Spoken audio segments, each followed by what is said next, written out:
Well, I married me a wife. She's been trouble all my life. Run me out in the cold, rain and snow. Rain and snow. Run me out in the cold, rain and snow. Well, she went up to a room where she sang a faithful tune, and I ain't gonna be treated this way, this old way,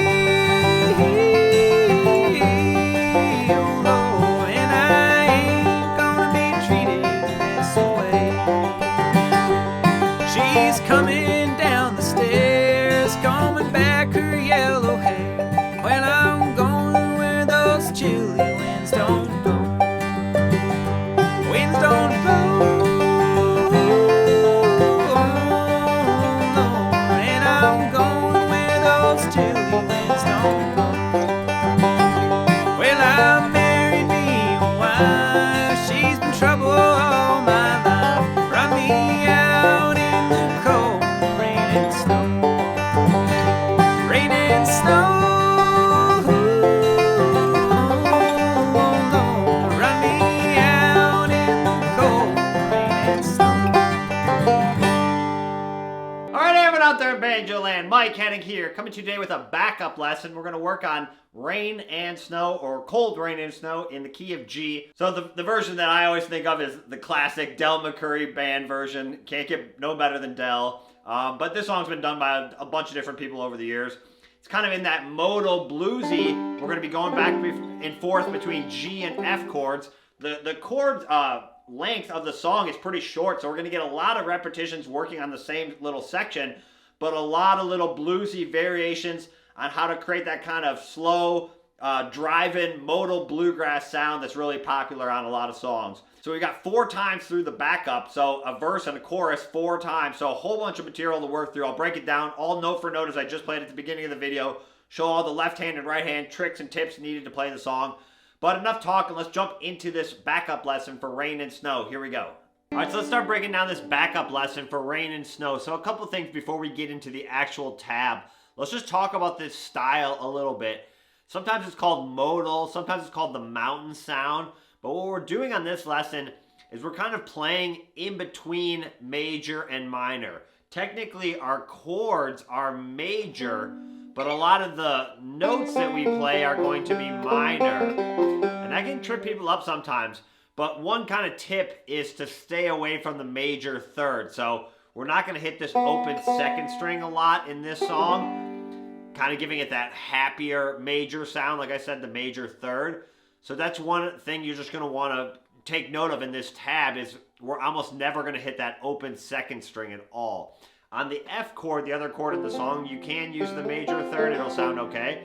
But on the root home chord G in this case, we're going to want to stay away from that major third. That's going to give us kind of that bluesy modal sound that we're looking for on this song. Okay? And then the other thing to remember is that the chords to this song are actually really, really short. We're just playing 4 measures and then repeating that twice. So 8 measures is like 1 time through the little verse or chorus. So it's a really short section.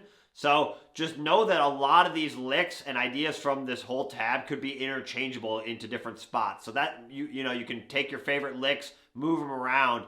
And like I said, the chords are really short on this song. All right, so start jumping into it. Here we go. Okay, so like I said, the chords are just going to be G, F, and then G for 2 measures. And notice how when I'm playing this chord, just as an example, talking about that major third, I'm putting down the 3rd fret on the 2nd string when I play that chord, just to kind of give it that sound versus that happier major sound. Okay?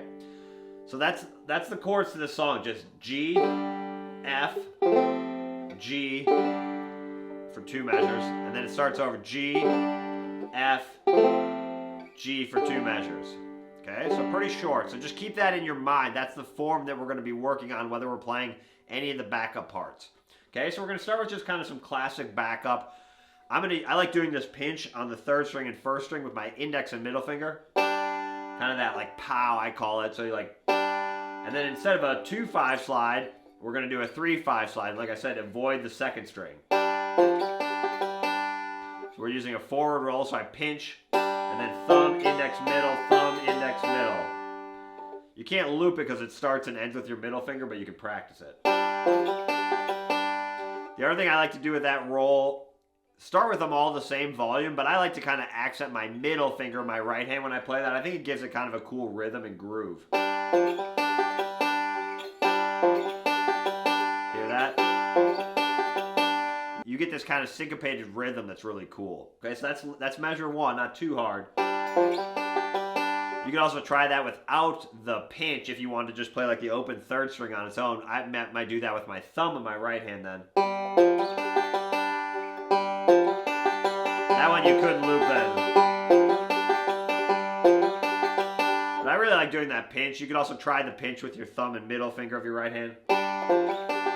I don't know, but for me, for some reason, I like doing index and middle. I think that's just, I like the consistency of the two metal picks. And then we slide down.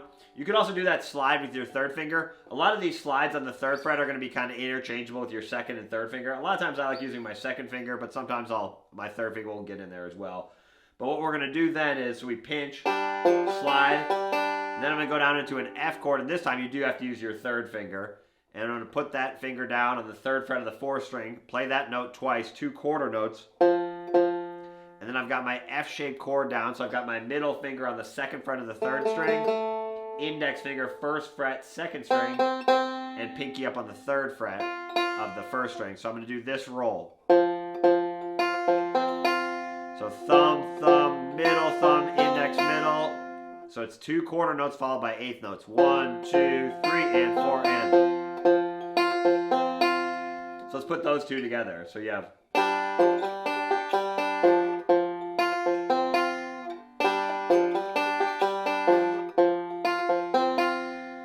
Going from G to F, so just, again, good way to set that up. I like using those generic sounding rolls to start. You're not really getting in the way of the melody there.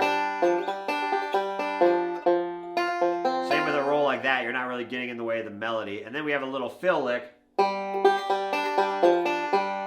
kind of a variation on the Scruggs lick that you might have done. You might probably done it with this second fret. Like that, but we're going to use the third fret to make it bluesier. And then a little fill lick, we're going to go, so we come out of that lick. And with my right hand, I'm doing thumb, and then thumb, index, middle, index, thumb, middle. That was without the left hand down, but your left hand's down on this third fret on the fourth string.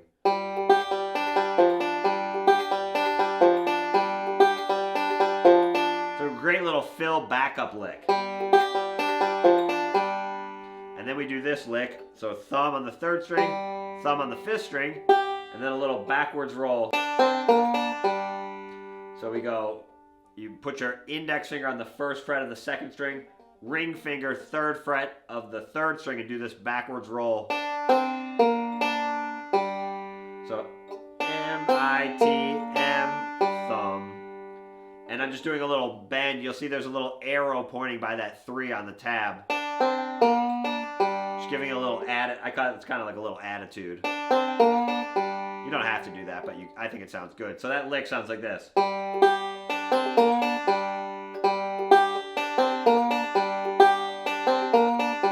Also notice when you listen to me and Clint play it, how I'm playing around the vocal line there. So we have.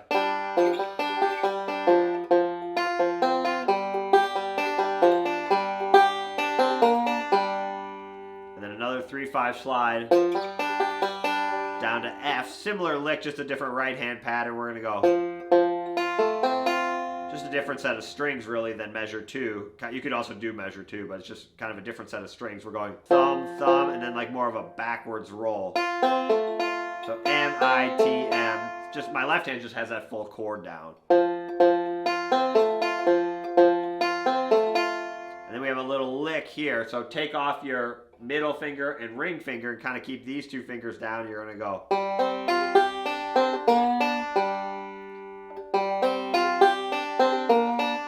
Kind of a similar lick to measure 4. We're just starting it a little bit different. You're kind of forward reverse rolling out of this F shape. So you're here in measure 6. And then just keep these 2 fingers down and just and then do open third string.